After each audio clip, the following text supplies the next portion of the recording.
It started. There we go. Look, good evening. We're live on Facebook. Good Hello, evening, hello. guys.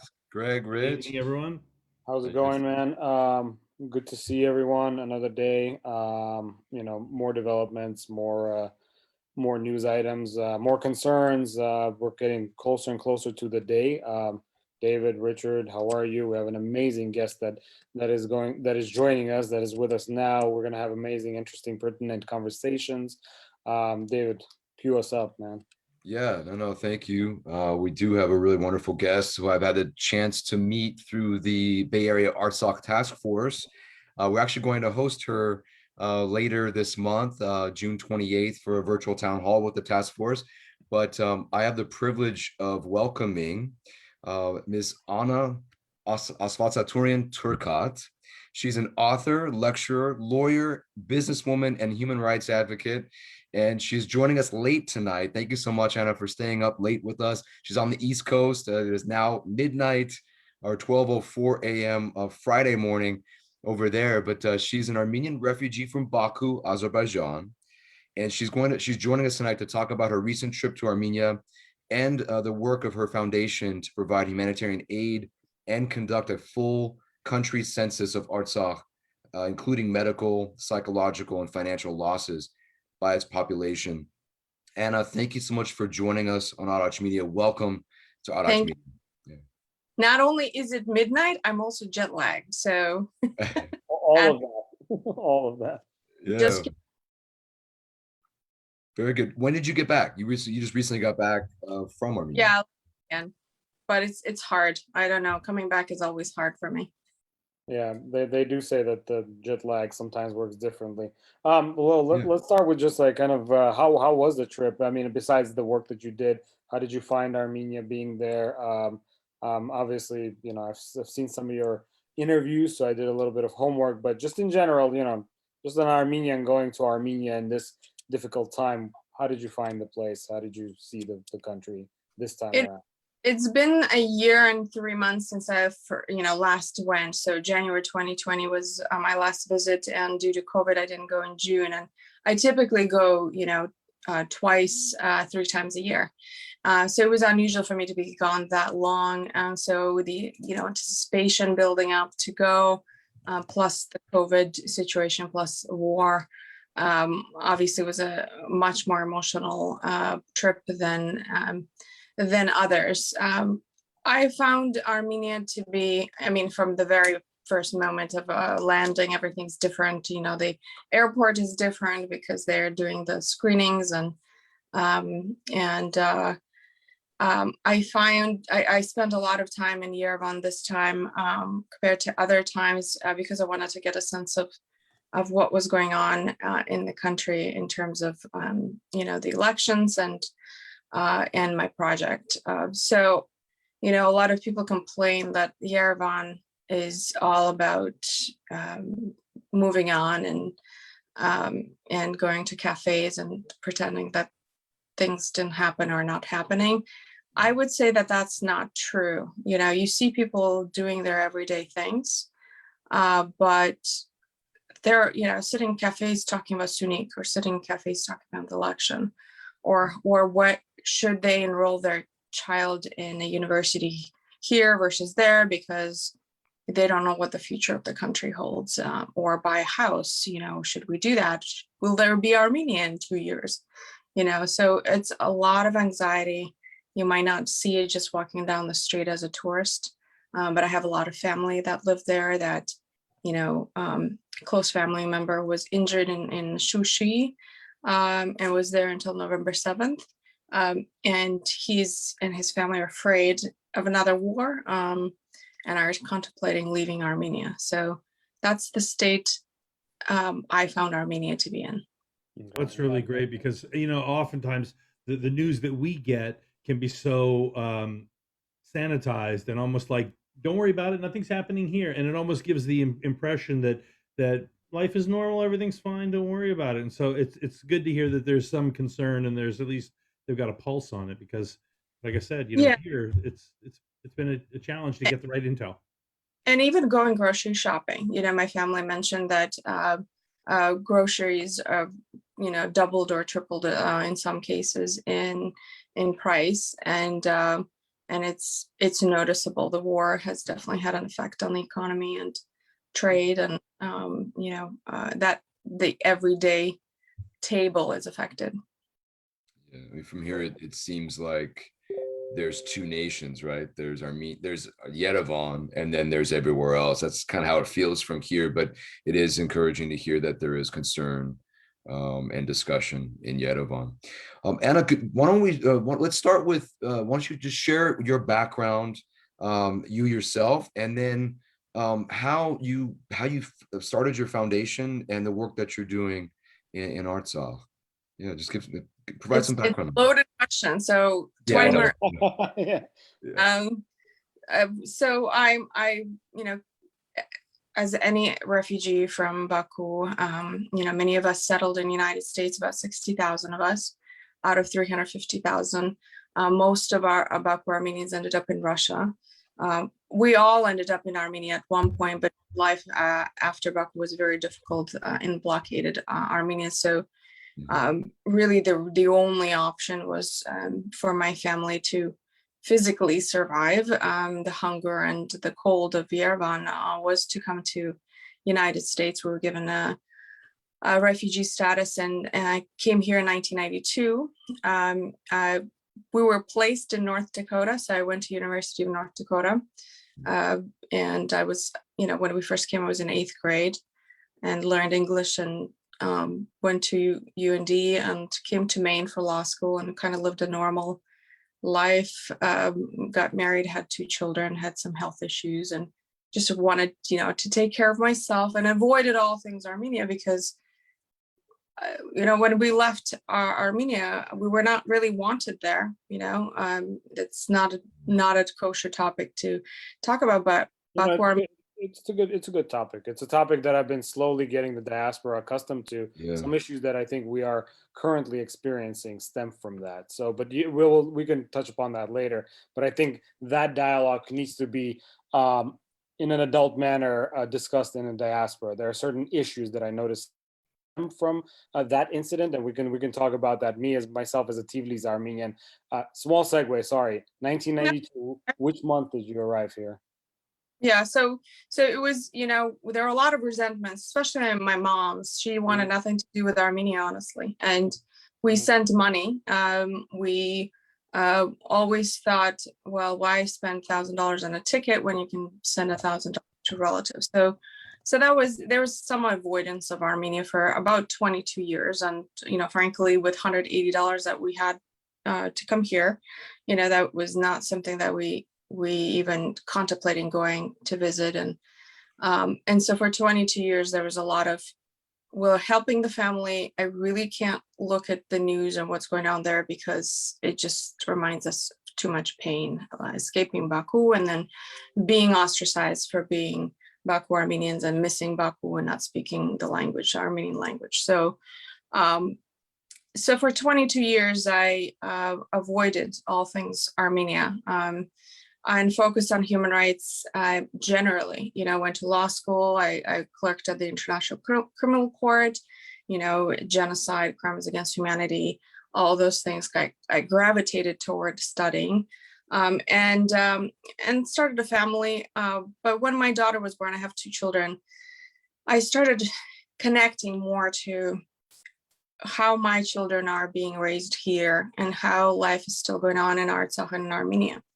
And that the conflict that made me a refugee is still ongoing. And children like my children are exposed to such violence and such hatred still. So I made a decision to publish a diary I had as a child. I had a diary between ages of 10 and 20, but the 10 to 14 time frame is what, from Sumgait massacres to the moment that we end up on a plane to come to the United States. I published that section.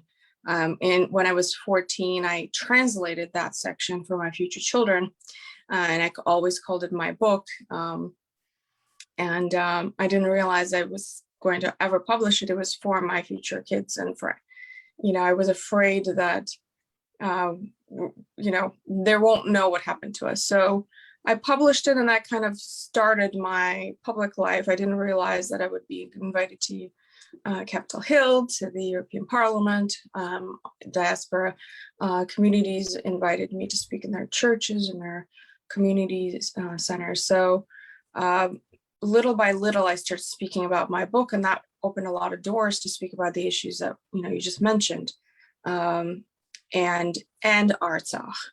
What I learned by going, to these communities across the world, and many of them were in Europe as well, is that people didn't really know anything about Artsakh. They knew that there was an issue. They didn't really understand it. This was about 10 years ago. And didn't know anything about Baku refugees, 350,000 of us. If I may interrupt, when you say people, right, you mean Armenians in the diaspora? Is that by and large, right? Right. I would not say all of them, but I would say a huge portion of them heard about it, didn't really understand it. And, the entire focus of my continued public speaking was, what happened to us will happen to Artsakh, or what happened to us if we ever let Artsakh off our radar will happen to them. Absolutely.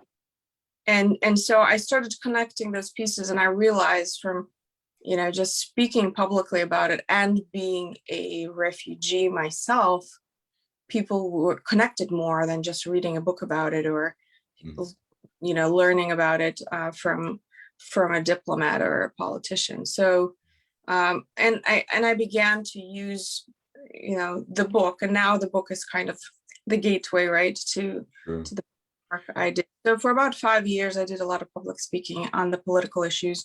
My husband and I spearheaded the state of Maine recognition of Artsakh. So that was kind of the next step, and speaking more and more to public, servants in our state, and Armenian genocide at the city level and all that stuff. So, kind of was a private person who didn't really know how to navigate this world, to navigating it and then speaking about it countrywide and worldwide. So a good little kind of, also we will use this as a bit of an educational point as well. Anytime I get to speak, I notice that there's similarities in what you're talking about when I survey the Western diaspora, folks that came here after the genocide, right? There is a little bit of a disconnect, and there's no blame to be put anywhere, but except for this is actually the continuation of genocide, the information genocide, the disconnection of the diaspora and communities. When the Iraq War happened, I was ignorant to know that there's actually Armenians in northern Kurdistan, indigenous Armenians in villages. So anyways, but one thing that we might want to kind of glance over and a little background on is what exactly happened in the early 90s in Baku, Sumgait, Kirovabad, and also there's a town, what is it? Maraga is a village. Maraga, thank you, Maraga. Outside of Artsakh, there were pogroms, right? Essentially, I'll let you kind of do a little brief. About 10 days or so after the Karabakh movement began in Stepanakert, where the people of Artsakh decided that they wanted to separate from Azerbaijan. They held a meeting and publicly and politically demanded the separation and rejoining of Armenia. Sumgait massacres happened in Azerbaijan.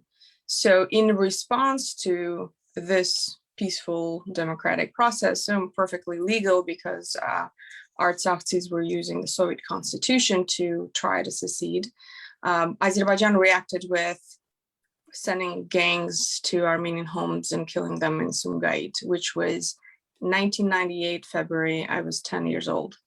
And that's where kind of my book starts. 1988, right? I'm sorry.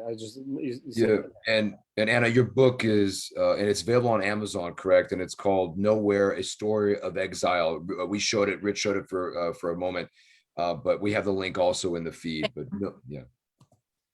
Yeah, and so the massacre, Sumgait massacre was kind of an anomaly. You never thought that in the Soviet Union, a very controlled friendship of nations, you never talk about your ethnicity in a very nationalistic way, because you were supposed to be Soviet citizens and all equal.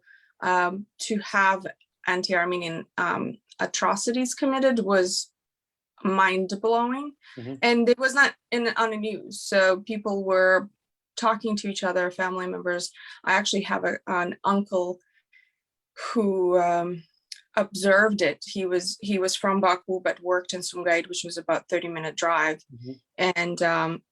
And he saw it, and he came back and literally moved his entire family to Russia that week. Yeah, the what do you call it, the peculiarities of that initial, so Sumgait being the first, right, and then Kirovabad, Baku, and Maraga came later. The peculiarities of all of these pogroms is how well orchestrated they were, right? People say it was an angry mob going around, but when we start to realize, again, genocides continued, pogroms that happened in Shushi in 1920s, right? This was just kind of like a continuation of a very well orchestrated, essentially, attack on the Armenian populace. So am I correct? I would say absolutely. I think it'd be, the last one, the 1990 Baku, was very much organized, much more, I would say, than Kirovabad and Sumgait. They had, maps of Armenian homes. They had lists of, they came to my house, we were no longer there, looking for my mom with her maiden name, which is what she was registered under in that property, not her, married name, which was, to us, told us that they had access to our city hall records, and we're going door to door for Armenian homes. I compare it to, in all my presentations, to my grandfather who survived the Armenian genocide and then fled to Baku in 1915 with his sister, and then experienced the same in 1918 in Baku, fled to Turkmenistan, and came back in 1923 when the Soviet Union was, established some sort of a normalcy between Azeris and Armenians. And then it happened to us in 1980s and 90s. So it continues. It's the same. It's the same mechanisms used as propaganda, that Armenians are vile and they're killing Azeri. They're taking our homes, or they're stealing things, and they're thieves and liars. And so it's the same story over and over again. And it happens because we don't have justice, right? We don't have that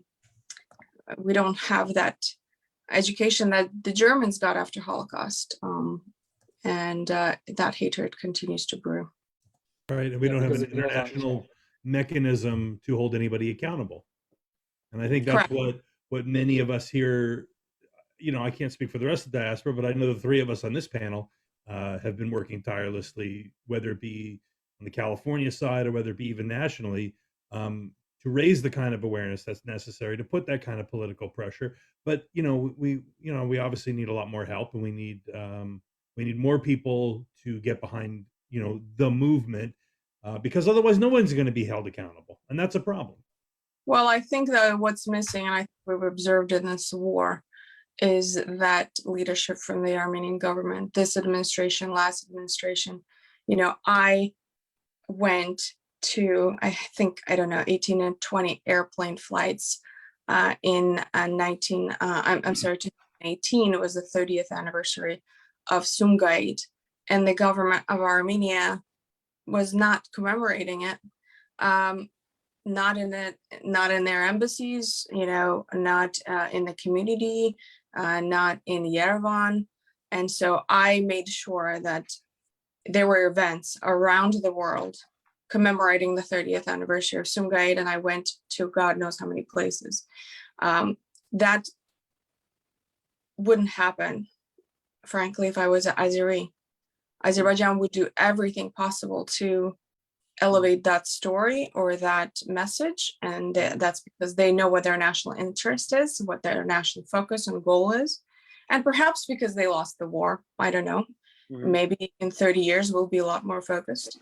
Right. I hope a lot sooner. And just to piggyback off what you're saying, there was that one incident that they completely blew out of proportions. We won't mention which, but the entire country essentially rallied behind it. Whereas we had factual, detailed incidents and hundreds of thousands of refugees. People don't actually know the scale. There was, I think, 400,000 Armenians roughly living in Yes. Azerbaijan. That's more than Armenians that ever lived in Lebanon and Syria as well. So that's just to give the scale for the Western diaspora. And I'm always trying to like contextualize Right. it so people understand. And it's like 7 times the size of the Turkish Armenian community currently. So just in terms of scale of how many Armenians, not counting Artsakh proper. That being said, do you see like that one day we'll need to bridge this disconnect, as I see it, between various Armenian communities to understand that what's happening to an Armenian in Sumgait is the same as what happened to an Armenian in, I'm from Javakh, there's discrimination there, is whatever happened to an Armenian in Van and Mush and Diyarbakir and Urfa. Like, we need to make sure that these things are like, it's a chain rather than, oh, that's there, this is here. I'm kind of seeing that right now where Yerevan is concerned about Syunik, but Syunik is a little bit far away. I've heard a lot of, I'm just going to be open, I've heard a lot of anti-Artsakh rhetoric in 2018 when I was there, the American idiot, and I didn't want to so I would just kind of take in. People thought that I know nothing, right? And I heard some very negative things about Artsakh. So that to me was very, very disheartening. And I feel that it's part and parcel of that same mentality. And we need to just kind of stop it. It needs to just end. I always say that it's look at how we are very good at individual sports, boxing or wrestling, but we're not good at sports. Right. And why is that? And is that our nature? Is it because our history shaped us to be these individualistic, self-focused, entities that don't see ourselves as a bigger part of a bigger picture? I don't know if this war will change anything, because I've seen the discrimination against Artsakh refugees in Yerevan as they're fleeing the war, and similar to Baku trash and Baku whore that I was called, and when I was 11. So that's awful. Wow. I don't know if the fact that we're more global, the internet connects us, we see things more. People are surprised when they say, oh, you're from Baku, you must be from Karabakh. I say, no, my grandfather's from Hunzaresk and Karashan, Syunik. And my grandmother on my mom's side, my grandparents on my mom's side are from Nahichivan. And people are instantly like, oh, so you're kind of one of us from Armenia. And the fact that I am very similar to the grandparents of some of the Western Armenians that fled, it was a similar type of trauma that their grandparents and great grandparents endured. So we find, individually as people, we try to find similarities, but we're really quick as people and looking at differences. It's true. Thank you. Yeah. Perhaps Anna, we can take it back. You were giving the background on how your book led to all of these speaking opportunities and to speaking on Capitol Hill and opened up a lot of doors. Let us know how that led to your foundation and now where you are today with the work that's happening in Artsakh. Yeah, so, as my social media following grew, I was, made aware that people trusted me. I traveled to Artsakh and Armenia very often, so I saw a lot of need, a lot of things that needed fixing, and use that opportunity to showcase what was happening there to the diaspora that was following me on social media. And I realized quickly that, on the 30th anniversary of Sumgait, of Baku, we planted a forest, and we raised $20,000 and I realized just the power of social media and the support that I was getting. And I didn't want it, I didn't want to be, okay, so if she's a woman, then she supports, schools and children. Like, to me, it wasn't that. And I didn't really want to, there were so many people that do that. I didn't want to do that. But I realized that there were certain projects that I could do in memoriam, connect the past and the future. And that way also bring in Americans. They're, 20, I would say half of that $20,000 for trees in Armenia were donated by Americans who are non-Armenian. So that way I was kind of including them in, hey, learn about Armenian history and also do something good for the planet, or for children abroad or whatever. So I began doing these kinds of projects little by little. And I was told by my accountant last April that I should probably do a foundation, just because, for transparency and for, I didn't have to prove to IRS every year that money wasn't, was intended for charitable purposes. So we began in April, and around, the time when the war started, the foundation developed. So all the past projects that, I know that you're sharing a screen. I think it's going to be my foundation's website, Astvatsaturian.org. So if you go into projects, all of them are my past projects before the foundation was actually founded. And the first project of the foundation is what I think you want to talk about, is the census, Artsakh census that we're working on right now. Yeah, and for those of that are just joining, or may have joined late, we have Anna Astvatsaturian Turcotte joining us tonight, our special guest on the show. She's joining us late night from the East Coast, so we're grateful to have her with us, and she's sharing the work of her foundation, and she'll be talking about her recent trip to Armenia last month. So yeah, I think that's a good segue into the work of the census. Let us know. Can you explain to us what exactly is this census? What is its importance, and how you kind of came to this project? Yeah. Well, how I came to this was, over the last few years, when people asked me, why was Baku Armenians, ever taken Azerbaijan to court, or why is Armenia not counting how many Armenians fled, how much we lost? And people asked me for data. College professors were asking me for data on Baku atrocities and the loss. And I spoke at the Parliament of Armenia in January 2020 saying, you need to step it up. You need to figure out, Azerbaijan is using their refugees for their propaganda, and I don't even know if they're truly refugees. And here we have real people with real trauma and loss, and you don't even know where they are, how much they lost, and how many were killed. So that January, I started talking with the Ministry of Foreign Affairs about organizing their kind of that work. And then war happened. And so as I was seeing the same thing, right, the refugees coming out of Artsakh, I was asking, are you documenting these people? Exactly what I was saying, which should have been done 30 years ago. And they were not. Both Armenia and Artsakh, and obviously Artsakh was dealing with the war. But in Armenia, as they were coming in, no one was really, people were helping, organizations were helping, but there was no central data collection of what they were losing and the trauma that they were experiencing. That was in October. In November, I approached them again, and there was this lack of data. The diaspora organizations were kind of feeling that frustration that they didn't know how to help or who to help. And maybe these families were already helped, who knows? And we don't know what they need. So because no one was doing anything, I just said, okay, I'm not going to lose time. I'm going to do this myself. Because these folks, as soon as the borders open, are going to leave like Baku Armenians left, and that information will be lost. So in case I wanted to help bring this evidence to a group of attorneys who wanted to sue Azerbaijan or Turkey for this loss, I wanted to make sure that that evidence was collected.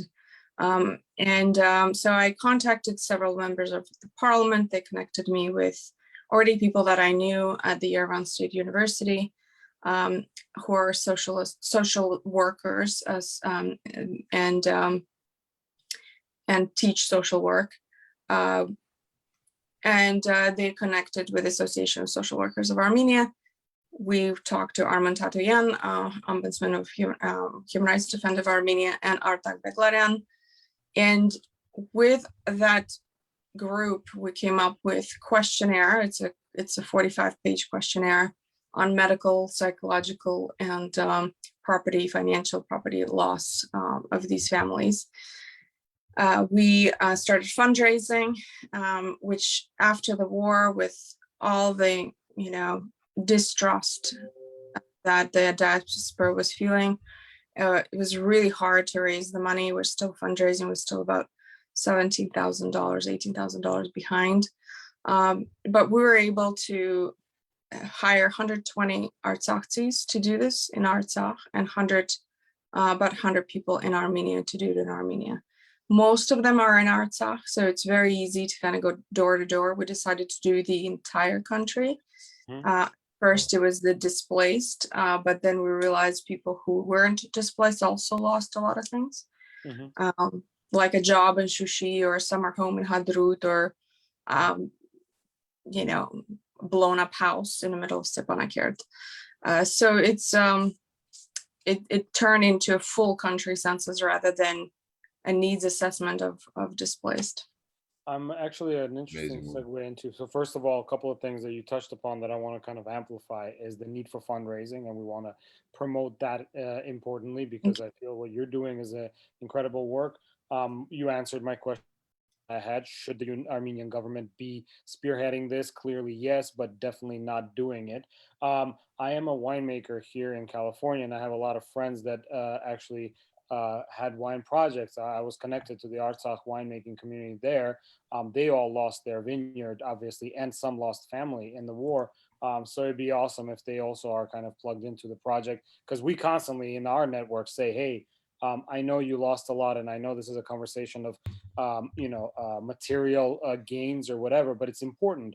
We need you to be able to document what you lost. We know what you lost, but we need you to, and we need to make sure that they are kind of petitioning whatever the next steps are in terms of, international courts, whatever it may be, for some kind of, and, I'm just only concentrating, unfortunately, on my very narrow niche of, right, people that you care about, of course. Yeah. And so I consider that, right? It's a huge project. I mean, I had people who say, well, you should have also included Baku Armenian atrocities and then do the whole thing. And I said, that would take millions of dollars, and it's a different perpetrator, because you have Soviet Azerbaijan versus Azerbaijan now. And, people said, well, you lose hope too quickly. And I kind of laughed because, I lose hope too quickly, but I'm focusing on what Artsakhtsis are losing now. At the same time, I know that there are people like my friend Alek Bagdasaryan, who owned a hotel in Shushi, and there are others who own a vineyard, who completely lost entire businesses. I talked to them, and I know that they're speaking directly to their individual attorneys, and there are different processes for American citizens to approach this. So I kind of, because the need was on Artsakhtsis and it was so dire to get it quickly before they all disappeared, into thin air. Refugees move. It's just a nature of things. So we wanted to get data, and perhaps if there is interest, right, in continuing this work, on the business owners who are not Artsakhtsis, who are, foreign investors, that could be kind of a branch of it. Okay. So, I mean, what we'll do our best to kind of plug. One thing that we were always very proud of here is we were able to raise funds through this Facebook integration. Unfortunately, Mark Zuckerberg decided to cut that option out, so now we need to go a little bit more grassroots, a little bit more right. But Richard, David, and myself, we will definitely plug the foundation. $17,000 is definitely something that can be is attainable. As a matter of fact, people asked me before you came on the show saying, hey, ask what the needs are, and you actually answered There that you go. question. The link Yeah. is already in the feed. The link to donate directly through the site for the foundation site is already on the feed. So Mhm. Yeah, so the budget, overall budget was 85,000 to do the work. It's clear, I share the budget openly if, have donors who are interested. 70% of that budget is for the salaries of Artsakh. So that's great. this 85,000 is for Artsakh only. For the Armenian side, we have $24,000 from the Aurora Prize, and also a French NGO that's doing this for us in Armenia, and the Association of Armenian Social Workers. So the Armenian side, I feel like the budget, that has been handled. The Artsakh side is people don't or can't work in Artsakh because of their obligations and their grants that they're receiving from American government or whatever. So that's why I personally wanted to be responsible for the Artsakh side. Also, I want to note that 70% of that the funding goes to the salaries, and they're not salaries. We decided to shape them into a donation so that they don't pay taxes on it. And it goes straight into the family's pocket. So 4 or 5 months worth of work. And it's kind of feeding the economy. At the same time, the 120 people that are roughly 120 people that are working are also trained as social workers now. Before, there were no social workers in Artsakh. So this is the base to start an association of social workers of Artsakh. They are so working on. Yeah, that's so important. That's amazing work.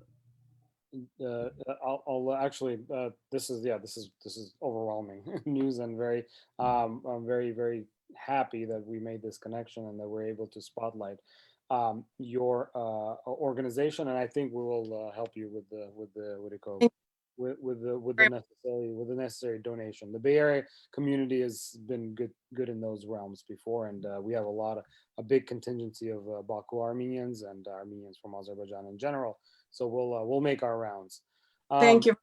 Yeah, if I may pivot, I did a little bit of homework, and I saw like you've done some interviews while you were in Armenia, and I kind of picked up a little snippets of certain things you said, which echoes, and I'm curious about. So, for example, you said, for the longest time, we as Armenians, we've been, and I share the sentiment, we've been, and I think all three of us as well, we've been very heavily working towards like this idea that the human rights will work in our favor. And we noticed, as a matter of fact, it actually, I want to say it actually never worked in our favor, but yet we are hopeful, What did you mean by that? Like, especially now, when we're seeing that, it's just not working out, right? What did you mean by we're hopeful about human rights, but it's just not working in our favor? What I meant was, we know the truth is on our side. The governments of the world have observed Azerbaijan play dirty and lie and bomb civilians, or commit war crimes in 2016, which is very well documented. And yet we were hopeful that these things will see what they're doing, as we're just not being so savvy. We also expected that they were not going to be, that they're clumsy. We laughed at Aliyev announcing the election results a day before the election. Haha, that's funny, they're clumsy.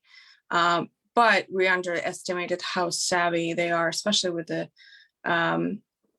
diplomacy that they're using, the Turkish networks of lobbyists, and the money. They have the money and they have the expertise in the lobbyists to do the work overseas, which I've observed personally here in Maine even. And the technology, there was always this talk that Azeris don't know how to operate guns or weapons, or, that they're not smart enough. And that's a disservice we did to ourselves, because we were incredibly arrogant after winning the war. Yes, we won with very little, and it's because the men that fought in that war were incredible men, and then we got lazy and waited for the world to kind of serve us the status for Artsakh. Didn't really work toward it as aggressively as we should have. That should have been the first thing we did. And this 30 years of dragging it out wouldn't have happened. Yeah, of course, that's the war in 1994. That's the 94 war. Yeah. Go ahead, Rich, sorry. Yeah, I want to piggyback on some of the topics that what you were talking about, Anna, and that is, in that laziness and that sort of malaise, I would call it. I think we lost sight of something. I mean, I personally, I live less than 20 some odd blocks from the California State Capitol. Like, I've been to meetings there. I have helped organize rallies against Azerbaijan. I've done a lot of work here. And one of the things that I've come to realize is that they have a lot of money. They have a lot of money that they can pour into lobbying. They may not be able to organize the grassroots like we can, but you don't see Armenia able to host a Formula One race. You don't see Armenia able to court shell oil and play with big money the way that Azerbaijan does. And so the cynic in me says, while I want to believe you and I think you're right, and I believe that we're on the righteous side of all this, simply waiting for the world to understand that and say, oh, well, maybe we should do something for the Armenians, I don't think that's enough. And I guess I question, how do we, and maybe this is too big a question for any of us, but I just want to bring it up for discussion, which is, how do we keep our momentum? How do we keep I can't speak for the other two gentlemen on this panel, but this has been a really, really, really rough year for, I know, me and many others, especially for, people like you who've been there and who have seen what has happened. But how do we keep our attitude up in the face of such obvious, like, the current Armenian administration doesn't even acknowledge, some guy. We have Joe Biden, who will, on one hand, acknowledge the Armenian genocide, and then on the other hand, within days later, greenlight more money to essentially the same people who are coming to get us. So it's really, I just find it really difficult to keep my attitude and my energy, my positivity up, and believe that just being on the right side of history is enough. And I just don't know how to do that. Well, I think I have difficulty with it. I think you agree and disagree with me. So, and I appreciate that. I think, it's not enough. Being on the right side of history is not enough. And I think that's where we misaligned a lot of the, good work that could have been done together. What I find in the diaspora is diaspora, even lobby organizations don't work together. And that, that's my understanding or my history in this country goes back 100 years. With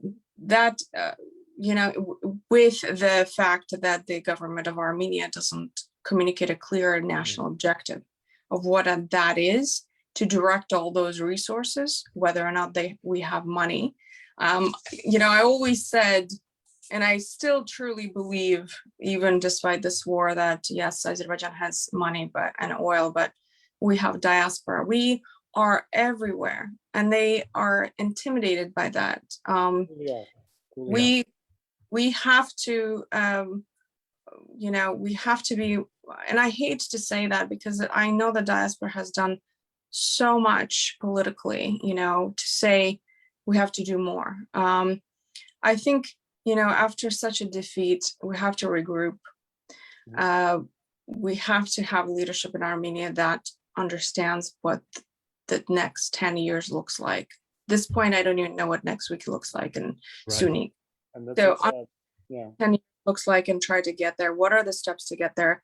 I was included in the Future Armenian initiative by Ruben Vardanyan and others. And I was one of the first signatories to it. They have 15 goals to get to that, who the future Armenian is. If I suffer a personal defeat, I always internalize and try to build myself up. What do I do better next time? I think we need to do that as a people. And people always ask me, like, how do you find that spirit to keep going or to kind of brush aside all this negativity and push forward to do more things? I would say the people. My aunt today, I loved her dearly, who's supported me all her life, all my life. She said, you need to stop doing what you're doing. They don't deserve it. They don't deserve it because they don't work toward themselves. And a portion of my brain says maybe, but there are so many people that are outside of the control of what's happening in this country, and I can't leave them behind. I focus on the everyday people who have no means to leave the country, who have no means to protect themselves, and who need a voice. And whether it's people in Artsakh, whether it's people in Armenia, Tavush or Syunik, whatever, that's where I get my positivity. Right. And maybe I'm crazy. I don't know. No, I don't think so. I think No, there's one thing I'd like to piggyback on, and that is that, I felt the same way. They don't deserve it, or I'm not getting anything in return, or this isn't, it's not. It's frustrating to keep putting out the work and not seeing the benefit of it. And I have to remind myself that expressions of love or expressions of commitment don't require anything in return. And No. and this is not about, and I again, I can't speak for the work that you're doing, which, by the way, I think is beautiful and amazing. But I would say that the kind of work that we all are capable of doesn't necessarily require reciprocity. It doesn't require anybody to give back to us, because this is not about whether anyone in the diaspora or in the homeland deserves it, quote unquote. It's about how we deserve to operate in the way that we want to commit ourselves to the cause. And that, I think, is even more important than getting I anything in return. fully agree with you. I think I just want to clarify. I think what she means, and many people said this to me, is that you work so hard and they just flush it down the toilet. Yeah. Hard and they don't. And who are they? I don't know who they are. I mean, it's a small group of, frankly, flawed men who are hurting the people of Armenia. So they, to me, are not necessary for me to continue that work. Yeah. There's a story I just want to briefly talk about. Is there's a refugee from Baku. She was actually imprisoned in 1991. She was married to a Russian man, decided to stay in Baku, thought that with her Russian last name she would pass, but for a Russian, she was taken prisoner in 1991 with her 4-year-old son, tortured. Her son was burned with cigarettes, knocked out all her teeth. God knows what they did to her. I met her in Shushi, and she was sweeping the streets, and I was at the time helping the Baku refugees financially with the donations that were coming in from the diaspora. And she was talking to me about what happened to her and that she didn't have any teeth. And I went back and we got her teeth, and we got her dentures, and she could finally eat after 25 years. I was looking for her after the war because she was in Shushi, and finally found her in December. And she was telling me about how she was leaving and she was waiting for her son. It was her birthday and she didn't want to leave. So she finally left Shushi in November 5th, which is insane that she was there. Wow. And she apologized to me and she said, "I'm so sorry, Anna. I left everything behind, but I'm most sorry that I left my dentures." And that's when I broke down. I only cried twice during the war, and that was when one of my friends died. One of 3 people that I knew died, and this moment, and I went and I lost it for a whole day, and then I came back and I said, I'm going to get her dentures. That's one thing I can get for her now. She lost her home. She lost everything, all pictures. Thankfully, she has her son who survived in the war. But I'm gonna get her dentures so that she can eat. And I can't get her a home, but at least I can get her something. And that's kind of my approach to everything. I can't do everything. I can't just say I'm done because what I'm doing is not, there's no traction. But it's making difference, in small difference. And if we could all do that, I know it sounds cliche, but we'll get there. Mhm. I believe that. I believe that, because I think it's a matter of all of us little by little doing something. You said you have a strong emphasis on the people that are there. We here at this Arach Media little organization, our emphasis is to make sure. I'm noticing that there will be traction, that the more Armenians understand and grasp that continuity of the atrocities from the folks that are here and simply don't know what is going on. It is really sad, but it's also really basic. When the war broke out, the number one question that came my way and David's way was, they feel that they understand what's going on, but in reality, what exactly is going on, Greg? And we're talking about like a third generation Armenian American, you know what I mean? Like someone that's, built a church here, and literally understands that there's a calamity there, but how, why, how the map looks, they don't know. So it's one by one, little by little, we all can make a difference, and we can contribute. And I commend you for everything that you're doing. Couple more questions, if I may, and then we can. Yeah. I know it's been a lengthy one, and you're jet lagged, and I really appreciate your time. Again, you mentioned something that kind of struck a chord with me, because we here in Armenian Media are watching what's going on, and we're kind of understanding. You said that we are losing things, we're handing it over to them, space, but they know what they want. So you essentially juxtaposed where we are as a government, not just as a people. People are surviving. You can tell, Right. and what Azerbaijan wants, and I share that as well, because I feel that they are constantly stating what they want. Yerevan is Azeri, Sevan is Azeri. They keep saying that as in a way to project where they want to go, whereas we're either on a defensive, where in reality, Artsakh, Utik, Syunik, Nakhichevan, all of that is ours. Yet now we're somehow talking about this wishy-washy border in Syunik that nobody knows who drew that in the first place. That's another They topic. drew. They Exactly. drew it.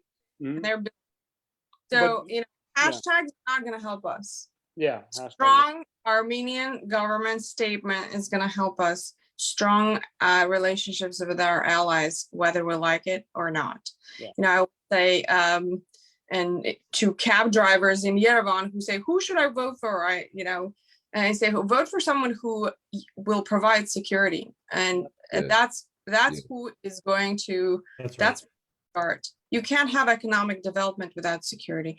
You can't have an IT sector without security. You can't have, tourism without security, or people staying, or anti-migration, efforts without security. So start with that. And we don't see that right now. I mean, even with the POW issue, with the whole statement that people of Armenia should demand Azerbaijan to release POWs, not to demand Armenian government to do something about it. That's so outrageous. Yeah. You have a government for a reason. Exactly. It is yeah. Exactly. No, so well said, Anna. Yeah. Rich or Greg, did you have a follow-up question? Well, yeah, I actually had a question that came from one of our viewers, and the question was, have there been any legal cases by people who've experienced persecution, who were forced to leave Sumgait, Baku, etc., and what are the rights of those who were forced to leave in their homes, who were forced to leave their homes, businesses, and etc. in Artsakh last year? So it's sort of a two-parter question. Yeah. So the first question is, yes, there were legal cases on behalf of Azerbaijan to defend their Lachin residents who moved during the war. There was no cases that I know of Baku Armenians or Sumgait Armenians. We literally just left and spread all over the world. There was no effort to, Armenian government to step in, and it's frankly, you're trying to. My parents had, like I said, $180. We lived in North Dakota. They're trying to pay for my college.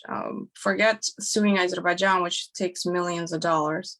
So it was not done for us. I think it's up to the Armenian government to do that for the Hadrotsids and Shushi residents that lost something. And that data that I'm gathering, I'm hoping that there will be either an effort on the diaspora community to organize a lawsuit or on behalf of the Armenian government to spearhead it. So one thing, I totally agree with you. One thing that I noticed, that's something that people have been mentioning, is that, again, we're not educated. Some of us don't know this, but the fact that some of us, you actually, came here on a refugee status, that means that there is a precedent in the US government that stated, why is Anna and a lot of our friends, David, mine and yours included, Richard, Rancho people out there in Sacramento, how did they come? They came through the acknowledgement of a United States government stating that these are asylum seekers, refugees. Asylum seekers from what? And once we keep pushing on what that is, we may get to something. And there were only from that conflict. You don't see Azeri refugees in the United States from that time period or any time period. So that's where you know who the aggressor is, at least according to the American government. Yeah, well, I mean, David, you had some. Just if you could share with us, Anna, I know we're getting towards probably the end of the time. It's getting really late. Obviously, we don't want to keep you all night. Of course, we probably could, but you were just in Armenia right as the border aggression was happening with the Azeris coming into Armenian territory. What could you tell us about the situation, what that was like being there during that time? And did you get anywhere near the border while you were there? It was happening right as I was planning my trip to Artsakh. I was given a visa and I was, planning to go. I had those 120 interviewers, organizing kind of an event for them to thank them for their work. And I had to cancel it because it was not safe for me to drive through Syunik into Lachin and with this 1,000 Azeri troops just roaming around Syunik. I did not feel comfortable, especially with my, the public persona that I have. I do have an ongoing FBI investigation here for a death threat. And I'm a mom of 2 small kids, so I made a choice not to go this time. That doesn't mean that I won't go next time, but it was unpredictable. And I have family in Syunik. I have cousins who said, "We'll drive you, don't worry," and they are just so used to that. From the 30 years when there was Azeris right next door, and now after the war, that they're right there. You could see them from Hanzoresk. You could see their posts, and now they're advancing further. So for the everyday Syunik sees is normal, but I didn't feel comfortable going, and I know a lot of people didn't go during that week because of it, and I don't think that has changed. That's understandable. You met with Ombudsman Arach Media. He's been in the news quite a bit. We're going to touch on him in a moment when we get to the news after our interview. What was that like? He appears to be probably the most favored politician, if you will, in the government, is what it seems. What was that like meeting with him, and what did you learn from him? Well, one thing that I will say, he's not a politician, or at least not in his post. Arman and I are friends. When I first started talking about this project, I talked to him. One of the first people I talked to, is this information useful to you? Will you be able to use it in your reporting and your, communication to the international bodies?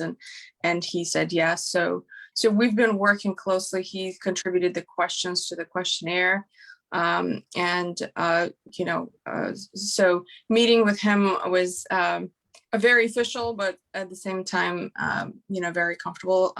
He is an incredibly hardworking person. Yeah. He works day and night. I don't know how he does it, but he's had time to meet with me, and he had 15 other commitments that day. So I would say he has the country's interest in mind. and the people of Armenian Artsakh interests in mind. And that is who we need to lead the country. Those are the type of people that we need to put aside their personal ambitions and do the actual work. He's also very accomplished outside of Armenia, at the European Court of Human Rights, very well respected and well spoken, and is very organized. His staff is incredible. So I would say if we can replicate that across the rest of the government, would be fine. Yeah. Well said. So we've heard numbers of 40,000 plus displaced that are now living in Armenia.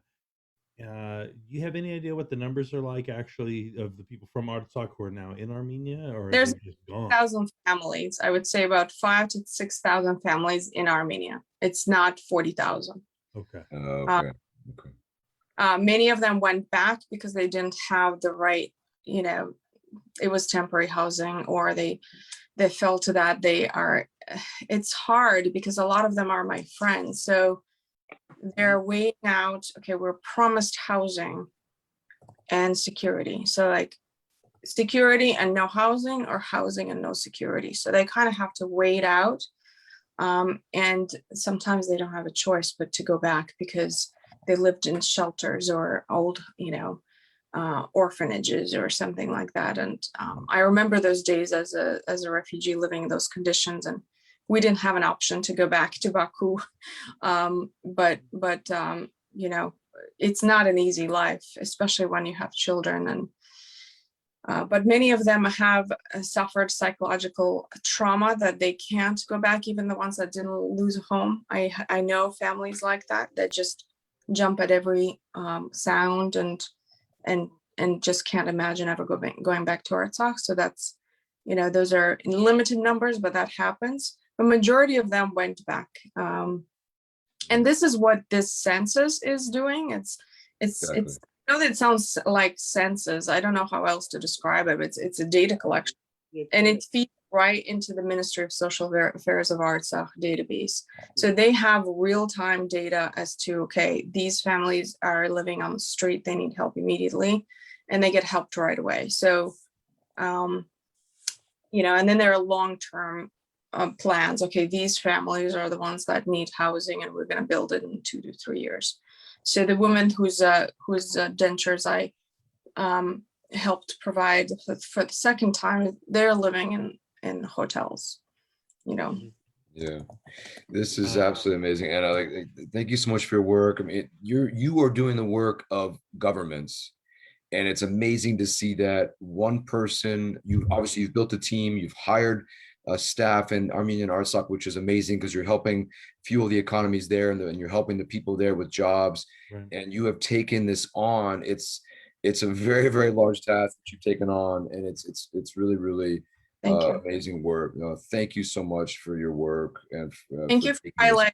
That's like if you can't donate, share a story about that's just, I'm doing this kind of alone. And when I have supporters across the world, I can make anything happen.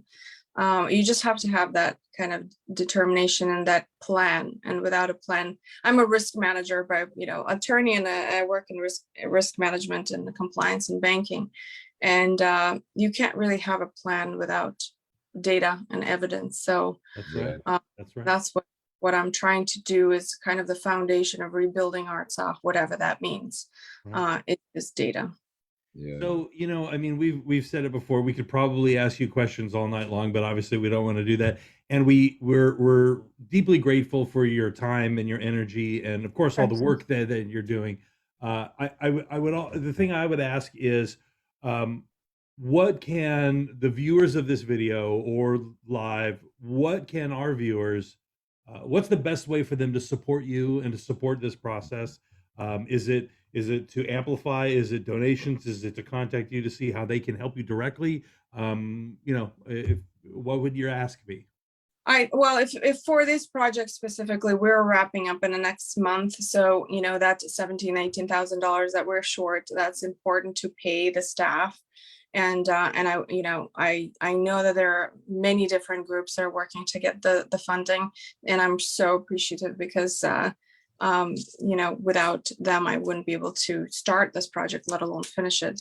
I think long term, follow my work because there are so many small and large projects that I'm handling at the same time. Like this forest that I'm planted in Tallinn, I'm expanding it. The school in Hânzăresc, I'm planning to do more work there. So there's always, projects that you might like, you might not like. So if you follow on social media, that whether it's Instagram or Facebook, that is a good way to get involved. And ask questions. There's no dumb question. If you are unclear as to what's going on in Artsakh, and ask it. That's the best way. To get involved is to get clarity as to what's going on and how you can help.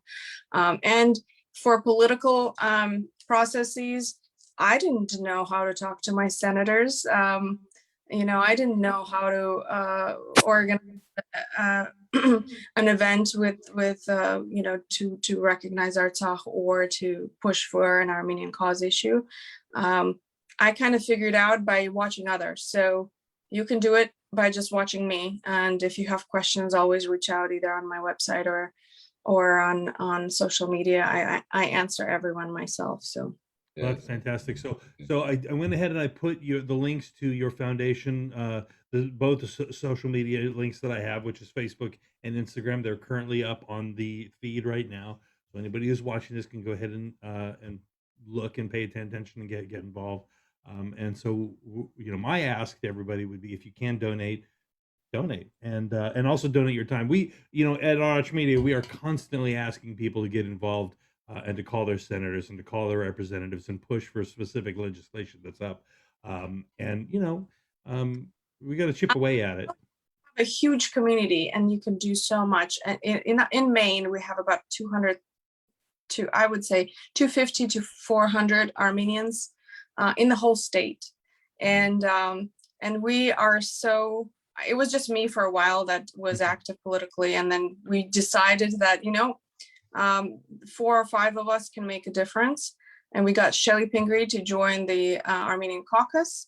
And she supported the letter to, the recognition of the Armenian genocide. So That's just those interactions, continuous interactions with them. The few of us that live here were able to do this. Yeah, there's definitely not a lot of you there, but amazing seafood though. So we're feisty Mainers. Yeah. Just on a little side note, in one day, I spent time at the lighthouse in Portland Head, Maine, and then flew back home to Sacramento, drove to Santa Cruz, and spent time at the lighthouse there. So in one day, I went from coast to coast, 2 lighthouses, one in Maine, one in California. So you need to be, I don't know, is that a record? I don't know if it's a record, but it was a personal record for sure. You should probably write about that, Rich. That's pretty cool, man. That's Before 2 lighthouses, which one is better? I would say Portland one. Oh, for sure. I mean, but you know what? Listen, I was born and raised in California, and so this is always. I've been to 49 states, and this is the one. This is the one. So the 49th, or is it the 50th that you visited? The one that I need to get to is Alaska. And then, of course, I have to get to Puerto Rico and Guam. Genocide. What was that? I was gonna say that the one that one that didn't recognize. No, that's Mississippi. That's Mississippi. No, I think it's Alabama. It's one of those two. One of those. Yeah. We'll get it going. Oh, Anna, thank you so much for everything that you kind of enlightened us with. Time I'm on the West Coast, I'll come and visit you. Please. Absolutely. We'd love to host you. Please. As a matter of fact, we don't have to do it on air, but we also do town halls and we do educational seminars. So we'll keep you posted, and maybe you can join us in something a little bit more focused, a little bit bigger, broader, where we can kind of educate the community and do more and more outreach that way. I'm happy to do that. You know that. Thank you so much. And you guys, the links are all there. Rich has posted them, plus they're on our link tree. follow Anna on Facebook, Instagram, follow her foundation on Facebook and Instagram as well, and donate. All the links are there. It's also on our link tree as well. Anna, thank you so much. And we look forward to seeing you on Monday, June 28th at 8 p.m. Pacific time with the San Francisco Bay Area Artsakh Task Force Town Hall with you in just a few weeks. So Thank you so much. Have a great day or night. yeah. Yeah. Good Bye. night. Well, whenever you do. Yeah. Good night. Bye-bye. Whoa. Yeah, Whoa. she's great. She's Wow. really amazing. Yeah, so Really, much really better. amazing. She well- really is doing the work of governments, guys. Mhm. She's doing the work of government. She said it, like the governments weren't doing anything, so she took it upon herself to do the work of governments. It's absolutely amazing what she's putting together, what she's been doing. So And I can see that there's there's disheartenment in her voice, but she keeps it very, very professional. yes, Where I can almost decipher what her opinion is of the current situation. yes, She just kind of keeps it about the people and about the work that needs to be done. Clearly from her interview with CivilNet, I understood her opinion of what's going on yes. greatly. Well, yes. I mean, yeah. So, I wanted to say it on air, and we'll get to news now. But I would want, when the three of us go, I would want to go with her. All right. Right. I Okay. would want to accompany with her to Artsakh. I mean, because we'd have the chance to just to help and to meet and to just be so connected there. David, I'm because of the saying this work on she's air, doing. bro. I'm about to go by myself because it was like me, you, the three of us, now 4, 5. Soon we're gonna be taking an entire school out there, man. We gotta go. We gotta go fast. Let's go, man. Let's go. We'll talk about it Yeah, off air, but yeah, absolutely. so lots to For those of cover. you that are listening to us, thank you for sticking through. It's been over an hour. We'll kind of like chop it down. There are certain things that we want to make sure we kind of highlight some news items that happened. Yeah. David, I don't think we can go over all of them. It's going to be way too much. Probably not. We can try to rapid fire some Definitely stuff. not. I don't think probably. Most definitely not. But Yeah. I think it's going to be a little too long for folks to stay up that late on a Thursday night. Let's Will they get watch to- on demand? They can watch on demand. Rich, go ahead, man. I'm We're about just- to like not watch. I'm about to pass out, dude. So, Well, you all right. go. We can take care of it. That's You true, better- man. No, and the deal is this, every week we're up here trying to put together the news and collate it and make sure that we digest it with you so that you get a clearer picture of what's going on. And I think that, in many cases, more heads working at this is better than just one or none. So, many of us could sit and scroll through news, but it tends to be a little bit more real when there's multiple people working on it and explaining it and talking through it. So that's part of what we're doing and why we do it. Exactly. There is a lot of news coming out of Armenia. There's some stuff coming from the United States. There's some stuff in Europe, and we've got some other really cool information to spit out too. So it's not just all negative and stuff. So. But let's get right into it. Greg, to your point, we can rapid fire a lot of it. I've got all the stuff about the biggest breaking news right now. David, you wanna start with the Azeris in Armenia? Yeah, right. So it's been since May 12, right? And she touched on it. It even prevented her from being able to go to Artsakh, which and we've seen this gradual or an even not so gradual escalation of what their aggression is there, right? It's provocations. Then we have 2 soldiers dead, and it's just been continuing to build, right? More and more aggression, more provocations. The latest one is there actually was a firefight between Azeri soldiers and Armenian soldiers in Syunik, I believe, right, Greg? That's where it was. Let's not call it Gerarkunik. Let's just say like the adjoining areas next to Lake Sevan. I think Yes. the tourist-minded Armenians will definitely relate to that. Sure. And that was in response to them already building concrete ditches Yes. in Armenia proper, 3 to 5 kilometers into the Armenian border. Where are you, Nicole Pashinyan? Sorry. Let's keep going. Yeah, no, it's Exactly. So there you go. Like, where is the government in all this? And according to the Ministry of Defense, there were no Armenian casualties in this firefight. But again, there's been POWs taken, right? There was even a POW taken and then returned. We'll touch on that in a second. But this escalation has led to this firefight. But apparently there were no casualties. And I think this was really weird. Why would Azeris all of a sudden have a change of heart and return a soldier that stranded into Artsakh, Azeri territory, according to them? It came out that it was the fog. Right? Not to mention that the previous 6, remember weeks ago, there were 6 that were captured. Exactly, in a very inhumane, aggressive way, right? So why all of a sudden, is this a change of heart, or Greg, is it more likely that they're just trying to make it look like they're not that bad? No, there's really zero care. And why are we even considering that they care about what we think or the world thinks about what they do, where they just buy their influence? There was some kind of a political reason why this was done. Maybe it was enough time for them to say, hey, well, you see that one time that we returned. I really don't care. For me, it's gonna be a lot of hearsay about why, where, what. We can only guess. They are a country and a regime that wants us dead. And the sooner that every Armenian from Fresno to Mississippi understands that, the better we all are. Okay. Thank God that they returned this one soldier. But what about the 200, 300 that are in captivity? Yeah, or more. The Yeah. 6 newly Exactly. kidnapped. Exactly. You know what I mean? Kidnapped, not captured. This is in our territory now. Kidnapped Armenian soldiers. We are humiliated. We need to be given a leg up. We need to regroup, folks. The country, the nation needs to regroup, and the politics that are right now in Armenia are just not allowing that.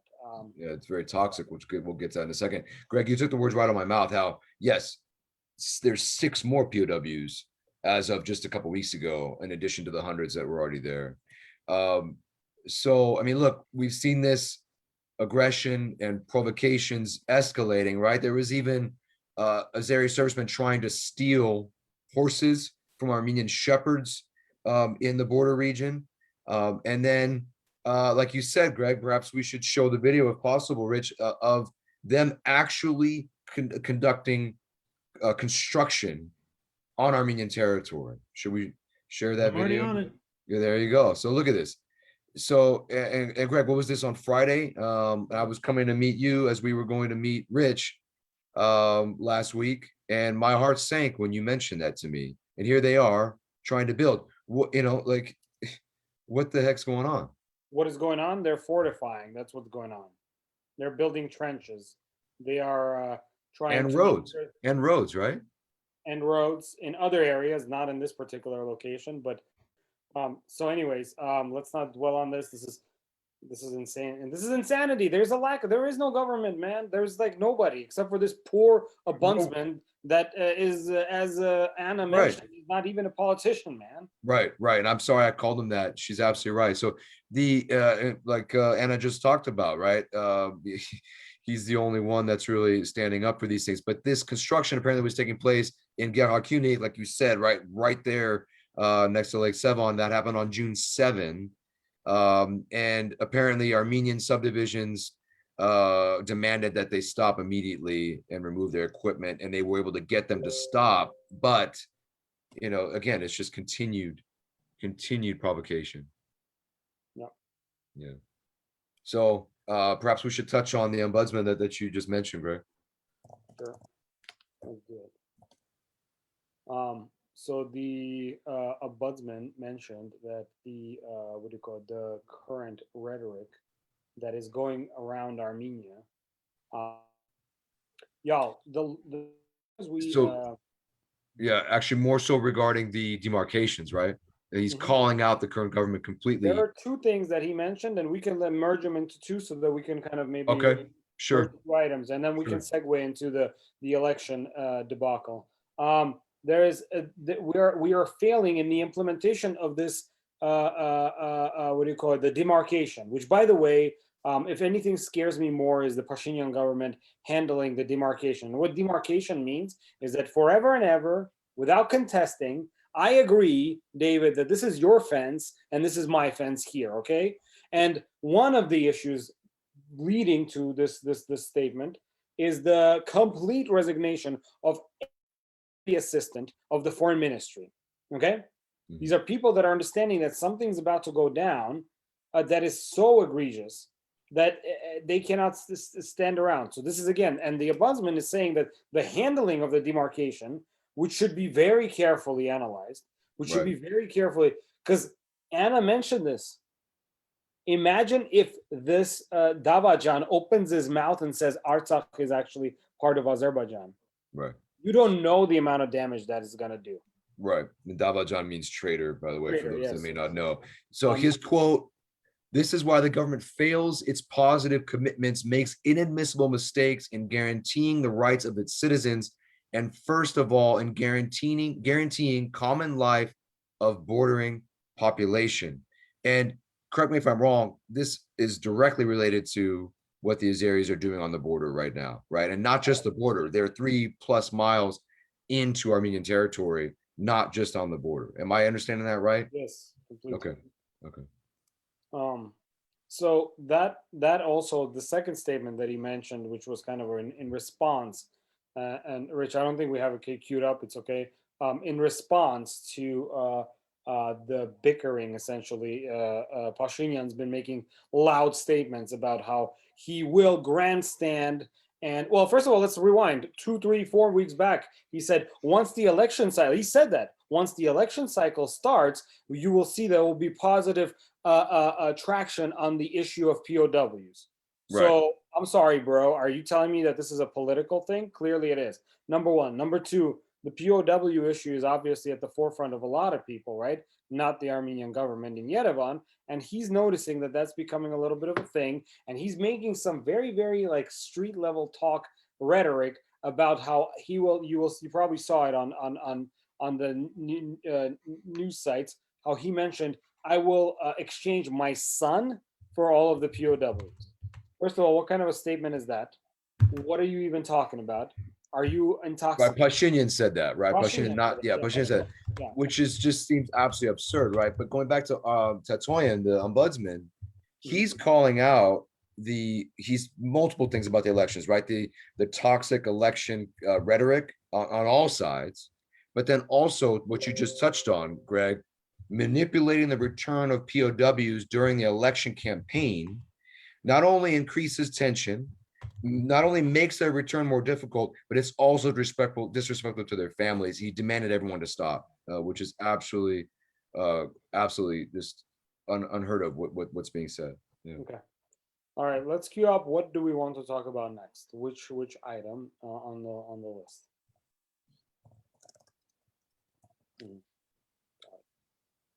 I don't know what is next, guys. We can talk about high treason. Yeah, that's a big item. That's a big one. Yeah. So why don't we let's touch on that. So this report came out noticeably only on the Instagram sites. I didn't see it elsewhere, or if it was tucked away.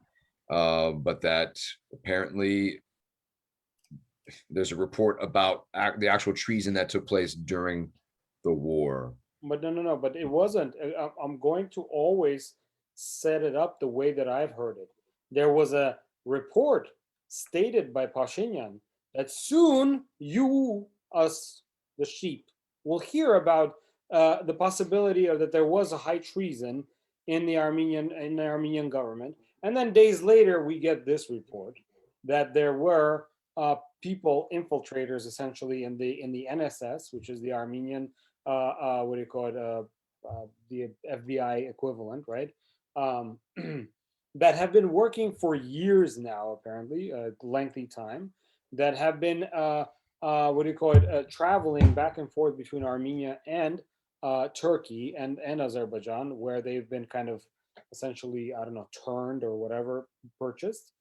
Those individuals then, multiple individuals, not just a few, those individuals then were giving coordinates of Armenia's weapon systems during the war thus answering the question conveniently, I will sorry say that there were incidents, and everybody saw that within hours of the beginning of the war, somewhere about like 20 to 30% of our radar systems and artillery systems were taken out, almost with insane precision. That's number Right. one. Number two, there was an incident in Hadrut with lots and lots of casualties on our end, and they are saying that it was attributed to, again, this group doing the same work on behalf of the enemy, that they were pinpointing the locations of now our troops for the Azeri, precision attacks. That is all great, of course, and I'm if there is that happening, I'm very happy that it's coming to light. My question is, why is it coming to light now, 6 months later? Why is it coming to light immediately around the election? Right. And finally, why is it that it's exactly answering the two things that is on everyone's mind, except for one more thing. If this could somehow also answer why Shushi was given up rather than fought for, then maybe it will be like a complete, because that's what he wanted to do before he was elected. That's why it was given up.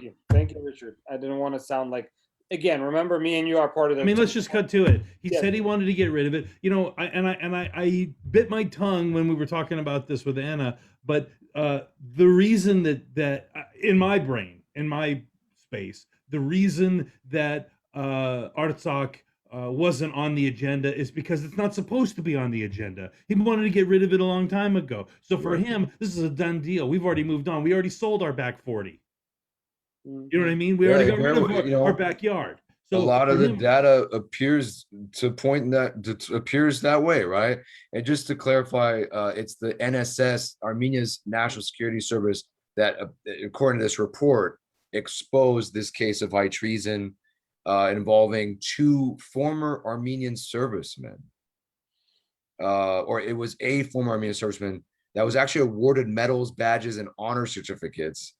He had gone to Turkey with a friend, and that's when he was turned. Amazing. So this one individual single-handedly handed over the entire wartime effort. Wow, that is some genius traitor. Well, I mean, but there is a group. It is talking about what you said, Greg. There's an organized group, and there was 2 men from that organized group that have been arrested. We have to. I don't know what else is going to come from this. I think I'll tell you what, dude. If there were a handful of people in the United States government that was trying to do that, they would get squashed. Like the full weight of the United States government would come down on them like a ton of bricks. And so the fact that the Armenian government is so either like dumbfounded by it. Well, first of all, that's ridiculous that they're dumbfounded about it. It's either one of two things: either they're inept or they were in on it. Right. I would agree. Because if you have only two or three traitors that are in your midst, wouldn't the mechanism be to just squash them? First of all, for a nation of genocide survivors to be as worried about an impending genocide, like if the attenuation was we need to protect our borders, like shouldn't that be the primary focus? Like, shouldn't that have been the thrust of what Armenia should have been doing for 30 years? You are exactly pinpointing to the next, and it's always kind of done on the periphery, and it's left up to your imagination to pinpoint to the main goal of this election cycle, is that everything, including the genocide of 1915, was the fault of Robert Kocharan. Okay? So like everything. Right. That these guys are doing that everything, that there's, that there was a tsunami in Indonesia, that was his fault. And I am not an apologist for the guy, and he did a lot of bad things in the 90s and early 2000s. However, you heard Anna, we need security. And he's the only one going around the country talking about what he will do for the security of the nation. Nobody else seems to be talking about that. My only problem is that everything that comes out, these news bits, right, somehow points to, it was under that person's, But in reality, the war was on your watch. It was because of your diplomacy. Those boys that died was during your tenure. It was the army that you led. I'm sorry, bad, good, whatever. You led it, and it's the spies, whoever these people are. I hope they're actual spies and not just some poor schmucks that got some, falsified charges pinned down to them. Come on, Right. guys, we're in America. We've seen this throughout the South, everywhere. Like, and this is a country that's very, law abiding, seemingly, right? Well, you don't think they could slap some charges on people? Now, I'm not saying that that's what's happening, but it's really suspect that it's essentially 5 minutes to elections and is answering in my opinion, two of the four major blunders of the war. How did they know all our weapon systems there, and there? How did we lose so many boys when we had the advantage and everything? And one day we'll come to this, guys. So listen to this. Trust me, the drones were not even an issue. They were definitely an upper hand, but they were not the issue that kind of lost us everything. We will see that there's so much that led to this that you're like, well, yeah, and the drones really, really helped.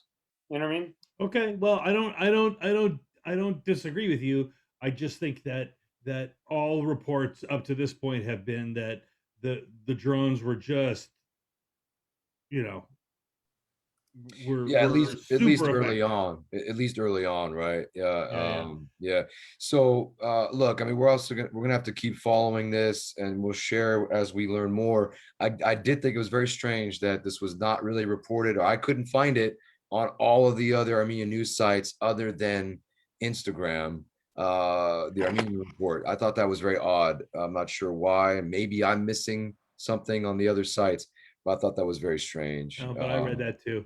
Yeah. But let's get into the election. We're really cool. We have a few topics to talk about, and I suggest that we rapid fire this so we can get into the POWs, if that's okay with you guys. Yeah, Yes, if I may kind of take this one. The election is in full swing. We are fully in the now called the open campaign season. Essentially, Armenia has some weird law where here in America, campaign starts, I think, like a year prior to election.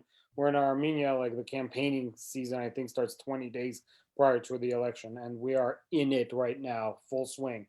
And Robert Kocharan is all over the country campaigning, place to place, very well organized, talking about the needs of the security being the number one thing that is on his campaign's mind. Then there's other campaigns that we see. Clearly, one that was recently launched. Rich, I'll get to this ombudsman part right now. One that was launched was also by Nikol Pashinyan, which, by the way, also I don't understand, and I'm not a political analyst of the Armenian political system, but you know that he also essentially put himself on vacation, quote unquote. You saw that. Yeah. In order for him to be able to hit the road, quote unquote, and he appointed another yes man that's essentially now the prime minister, or like his assistant prime minister, deputy prime minister, is pretty much running the show while he is taking care of the most important thing, which is campaigning during his vacation. I don't know how much lunacy there is in what I just said, but apparently that's the way things work. That being said, a lot of the rhetoric between him particularly and Serge Sarkisian, which is a different block from Robert Kocharan, is they are entering some like a very accusatory stage. But however, he knows that every time that he speaks, even though Sarkisian is the one that kind of is going up against him in terms of launching assaults into Pashinyan, Pashinyan does not hesitate to also include Robert Kocharan in his remarks. His jargon is horrible. His language is very street, and it's very, very unpolitical. I don't know. I know the two of you don't necessarily speak Armenian fluently, but you could hear the way that the language is, comes through. What he's saying and how he's saying it is just insane, man. Well, Just, even the translations just sound crazy. Like, and look, yes, we're taking the opportunity to dig at the current acting prime minister, but I think we all agree that there's actual reason for it. There's the context on him talking weeks ago about how the POWs will forgive us, and that led to the ombudsman, really condemning that type of language. What kind of, I don't understand how anyone could appreciate those remarks. Him now using POWs as a political ploy Even his competitors are like, what the hell are you doing? Excuse my language. Even they're like, what are you saying? You know, like, and then he talks about giving his son up, right? But you know, look, it's even raised the aggressive rhetoric that's come about, Greg, that you mentioned, has even raised the concern of Freedom House. They're expressing concern with the disturbing outbreak of violent and hateful rhetoric, which is being used by Armenian politicians in this election period.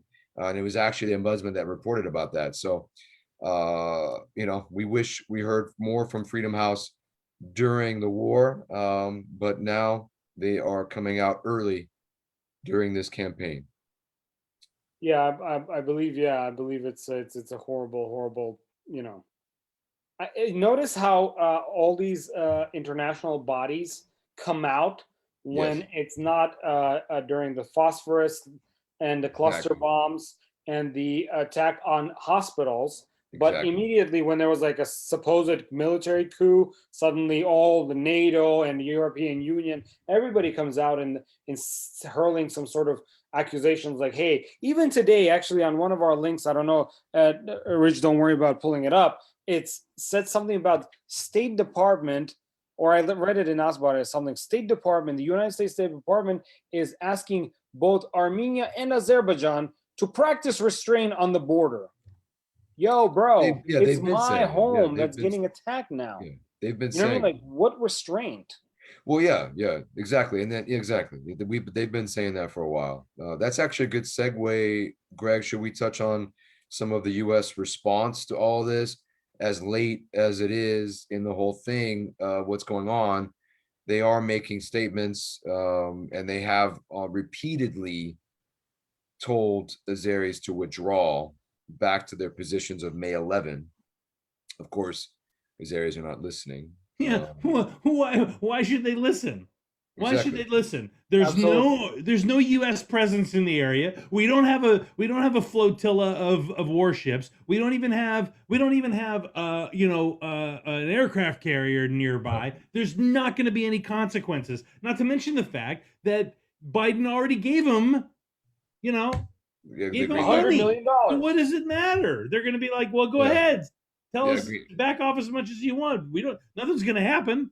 And then you know Right. what the U.S. is going to do? Look, Okay. I'll be honest with you. I think like it's time for all of us to get a little bit more serious and educated about the way that politics are played. I think we understand that what U.S. does is more like that both sidism. It's, for example, what's happens like in this right now, the issues with Palestine and Israel, right? And Turkey took up the spearhead of being like we're the defenders of Palestine. Everybody knows Turkey and Israel are in bed so strong that they can afford to say these things. Similar with the United States, it could say a couple of seemingly mean things towards Azerbaijan, but in reality, it's giving it $100 million more than Armenia. Yeah. Well, I mean, the $100 million was the prior figure. We don't know what's going to come out yet, but yes, it's been greenlit for who knows what. Maybe it is another 100 million. But the person that made the comment today was what's his name? His name is Senator Menendez. No. We'll get to that in a second. Philip Rieker, who's the acting assistant secretary of state for European and Eurasian affairs, who was in Armenia since Wednesday. He held meetings with top government officials on Thursday, including Pashinyan. And he's the one that is asking for Azerbaijan to withdraw forces from the Armenian border. So he is the latest rep to say that. Yeah. Rhetoric as a rebuttal to that is this: Lukashenko downed a plane to take out a dissident and a political opposition activist. Well, he stopped. Yeah, he stopped an international flight utilizing MiG-29s, and Europe says we are concerned about it. So as far as the European powers being able to wield any sort of influence, I'm not putting my money on that. Of course not. So I mean, again, that was a U.S. representative, but yes, I mean, actually, you could argue Europe has done more for our causes than the U.S. has. That's for sure, right? They're actually have full weight of parliaments calling for the release of POWs. We have 55 representatives calling for that. They, they're demanding Azeris leave our territory and return POWs. So anyway, look, go ahead, Rich. You were gonna say something. Sorry. No. I was gonna say, unless there's more than just we're concerned, we're going to have a committee meeting, let's talk about this a little bit more. It's when that stuff goes away and actual flights happen, and there like, are actually, an ambassador gets recalled, or an Azeri ambassador gets ejected from Brussels, something, man. Right. Something, you know what I mean? Like, right. So or I don't know, I'm sorry guys, we should also hurl a little stone that way. Or maybe a European influencer in politics can ask somebody in the ranks of Formula One to cancel the Baku circuit. Okay, something like that will definitely return the POWs. Will definitely give them a pause. You're right. It has to hit them financially, right? That's right. So, That's right. I'm just going to say this. It doesn't matter whether it's America. It doesn't matter whether it's Europe. It doesn't matter who it is. What I've come to realize is that we can talk about ethics and morals and what's the right and just thing to do.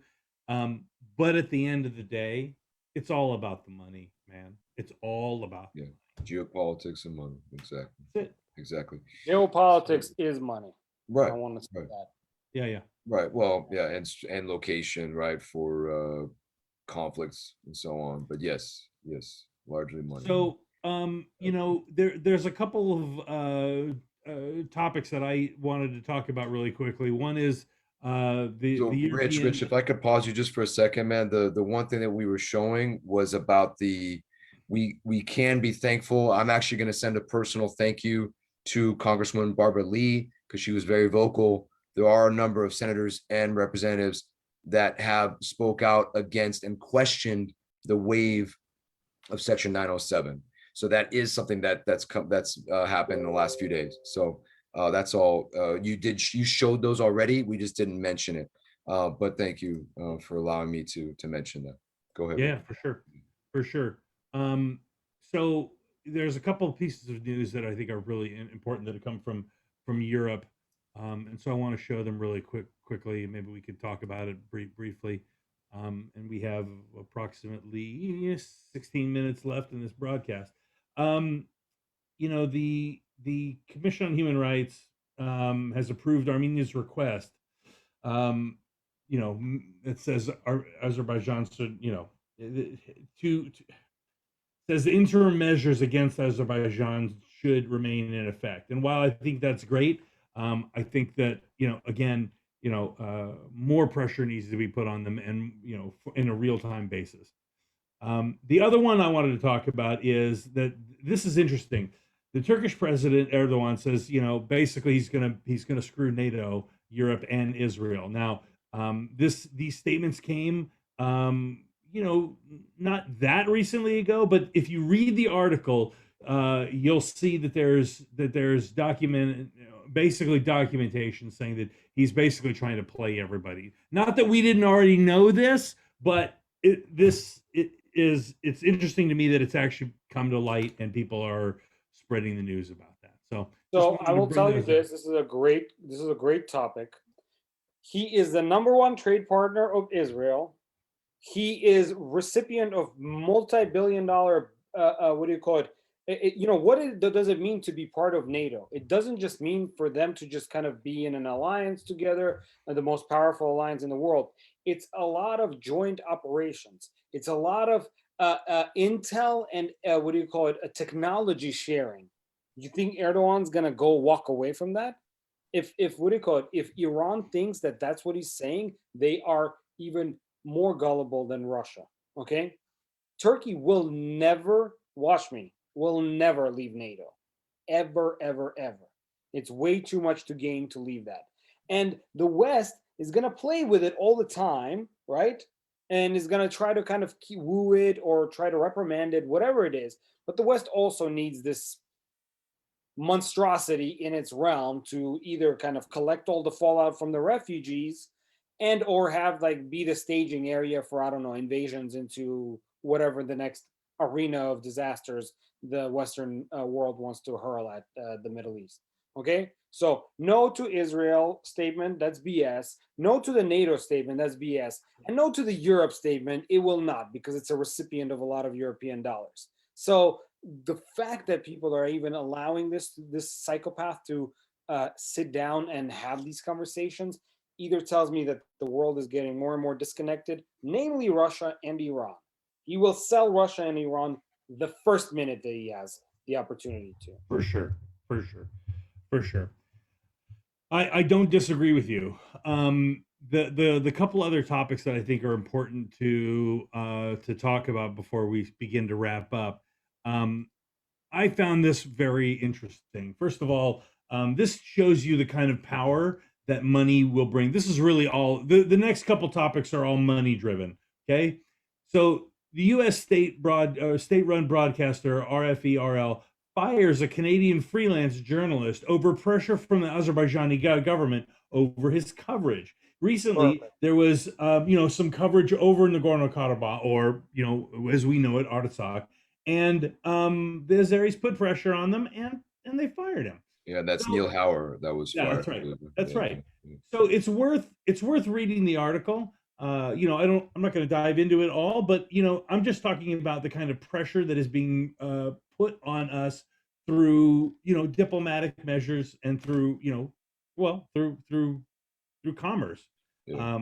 Neil's been there through the war. He reports on the Caucasus. I know there's some things that we don't necessarily find helpful that he's done or said, but I think overall he has brought to light a lot of the realities and truths that have been happening. I don't know if you would agree with that, Greg, or not, but I typically don't, because I've unfortunately I've run my entire full gamut of essentially understanding who Neil Hauer is.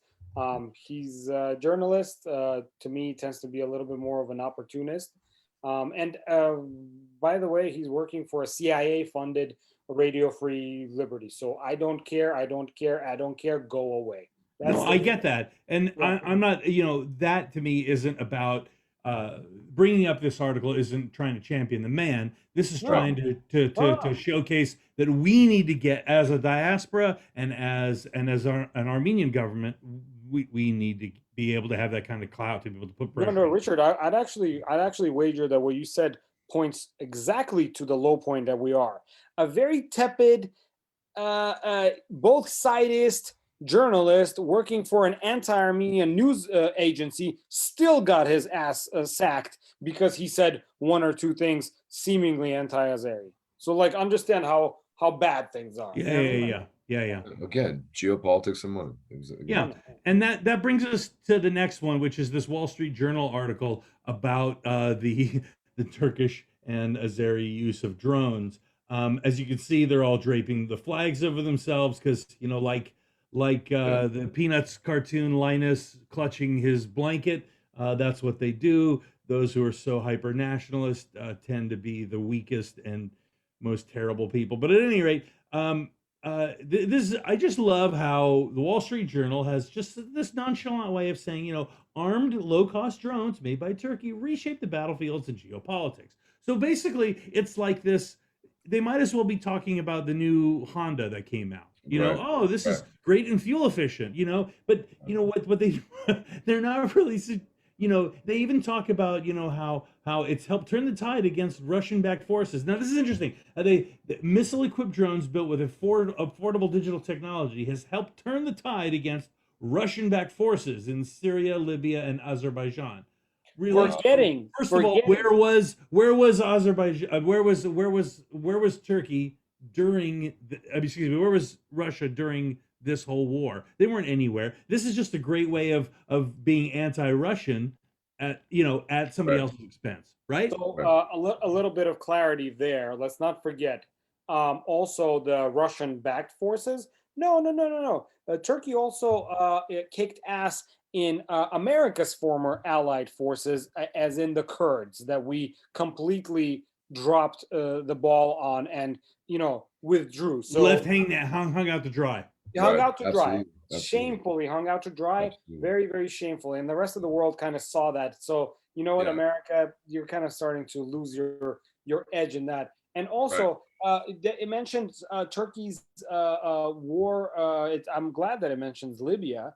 By the way, in Libya, Turkey is 100% on the side of ISIS. Okay, let's have that conversation. You know what I mean? So, anyways, they've just learned how to outsource their violence in a more real-time way than the Americans have. That's all. It's true. It's true. And Rich, I think it's really interesting.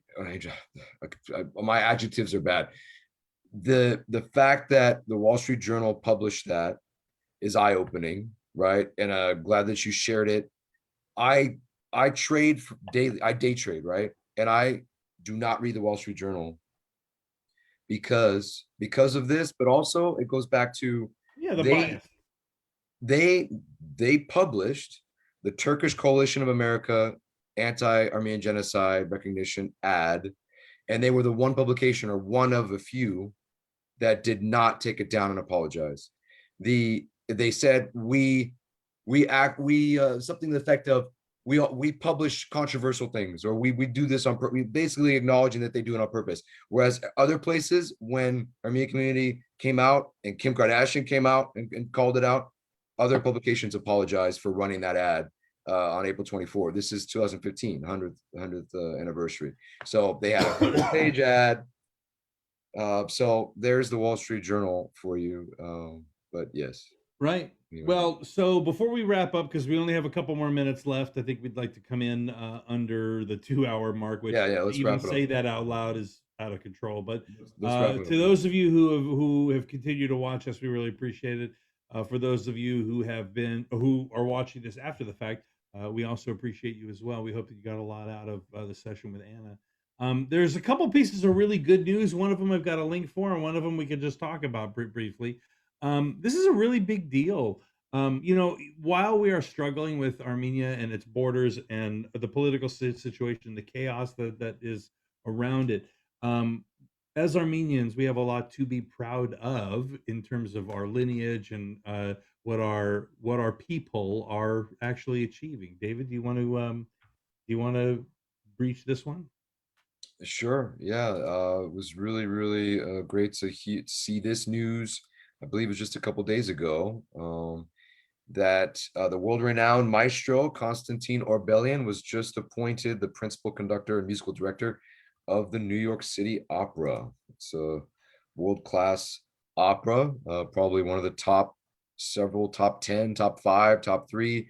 I'm not sure. I'm not the biggest opera enthusiast, but definitely a world's top opera. He is now the principal conductor and musical director. Congratulations to him. Yeah, for sure. And for those of you who didn't already know by now, New York City is my favorite city, at least in America. And it is reopened and is coming back apparently. So, Greg, you checking your Facebook in there? What's going on there? Yeah. I'm actually talking to someone from Artsakh. Sorry, guys. Okay, sorry. We are 2 hours in, but it's okay. No, let's wrap up, guys. One thing that we did not touch upon that needs to be kind of said is Russia also reiterated that it needs a little bit more clarity on its position in the peacekeeping. In the peacekeeping in Artsakh. It's actually a good thing. They're essentially alluding to the fact that we're going to love you a long time, and I'm all for that. I don't care, because right now they're saying that they're not going to be content with this. We don't know, maybe another couple of the status, right? The status is no, that's I mean, it's we need them, right? We need them. Yeah, for sure. 100%. Yeah, let's wrap up, guys. We got some more guests coming up soon, and then make sure everybody, Rich, you're so great at reiterating it. Make sure you check our link tree. All the pertinent links are there, including Anna's link to her site and to donate are up there. And thanks for watching. Right on. Okay, so remember, next week at 9 p.m. Pacific time, guest to be announced if we have one. And also remember to take a look at us on YouTube, and we are again still preparing for a launch onto multiple platforms at once. So with that said, we're gonna wish Greg a happy good night, and wish everybody a good night. All right. Good night, everyone. Good night, guys.